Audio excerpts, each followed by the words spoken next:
Fellow countrymen, I made this video in remembrance of our fellow compatriots who were forcefully removed from their schools more than a decade ago, the Chibok girls. Remembering the Chibok girls, the innocent people who are still in the bush, in the forest, with the terrorist elements. Do we remember them? Even as we go about our businesses every day, do we remember that some people are still suffering in the forest with the terrorists? That is the purpose of this. Just to alert you Nigerians that some of your brothers and sisters are still languishing in Sambisa forest. And again to ask, what is the strength of our military right now? Is the military capable of rescuing them? Can we make this a priority at least to rescue these people to show the seriousness of the new government? So that is the purpose of this. And also to make government learn one or two things from what some of us have said before about the situation in the country. I want you to watch this video which was made 9 years ago. Has anything changed? Important because the way the international community views us. I mean, we have sent troops, peacekeeping troops to several other countries. We have succeeded domestically. Yes. Now, if we are now inviting the world to come and help us fight domestic war, if we have an external attack, who do we now invite? And this is where my problem lies again. For instance, we have invited America and other parts of the world to come and help us here. Now, do you think in your heart of heart that the people who have been incapable hitherto to do anything will allow America to succeed? If America succeeds, for instance, what message does it pass on our own military here? So this is the problem. But do you think in any way that, these countries, of course, they wouldn't go into places where they don't have interests? What would be the interest of the United States and the UK and so on in Nigeria? Because this Boko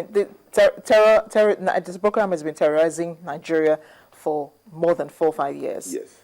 And now with the Chibok abductions is when these countries decide that they're coming in to provide physical support that we can see. Yeah. You think they have interests? They have interest, a lot of it, because first and foremost, Nigeria is a member of the international community. Secondly, the carrying away of 270-something girls, I mean, using them as sex slave or even selling them out, is outrageous. It's even, it's an anathema. It's something that is not even thinkable at all. So it enraged the whole world that, look, how can something like this be happening? More so, Nigeria seems to be able to do nothing about it. So the whole world has to come and say, look, enough is enough. Let me say, this is the beginning of the end of Shekau, okay? The same wherewithal, the same intelligence, the same power, and everything that America mobilized in catching Osama bin Laden, I am very sure they are going to use that to catch Shekau. But after Shekau, has Shekau not replicated himself in so many other deputies? As someone said, Boko Haram is like an ideology. It's not one person. Okay. If you catch Shekau, like their founder was caught, I mean, he's dead now, and yet, so what do we have? We have them, all over the world. But the problem is this: the institutions that have been feeding us with lies all this while. We have to find solution to this. Remember the other time you said, well, we have rescued all of them, but only 8 are left unrescued. The same person is still. So how do we now know when even America is succeeding here? Who is to tell us what is happening on the field? This same institution. Can we rely on this institution? So we are almost at a precipice, Amarachi. Great point, Professor.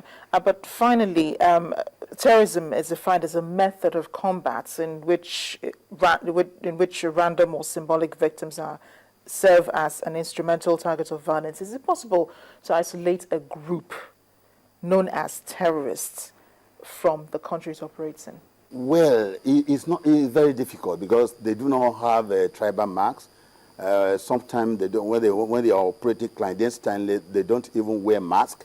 And the society where they actually are operating, they do certain things for the populace in such a way that the populace will be ready to shield them they provide some victuals for them, they provide shelter for them, provide other conveniences for them, to the extent that if people are even coming to say who are the members of the Boko Haram, they will not give them up. And that is the failure of government. So especially in a society where government has completely abandoned its responsibilities, and these people have, looked at the loophole, they have, latched on that loophole, and that seems to be what is happening in the Northeast, because for a very long time the people have been abandoned, no sense of governance anywhere. So the people are now, itching for anybody who will sympathize with their situation, give them money, make them feel belong and all that. And that's exactly what happened, that the Boko Haram have a fertile ground to operate there. Just the fact that the country has terrorists or is dealing with the insurgency does not mean that the country is a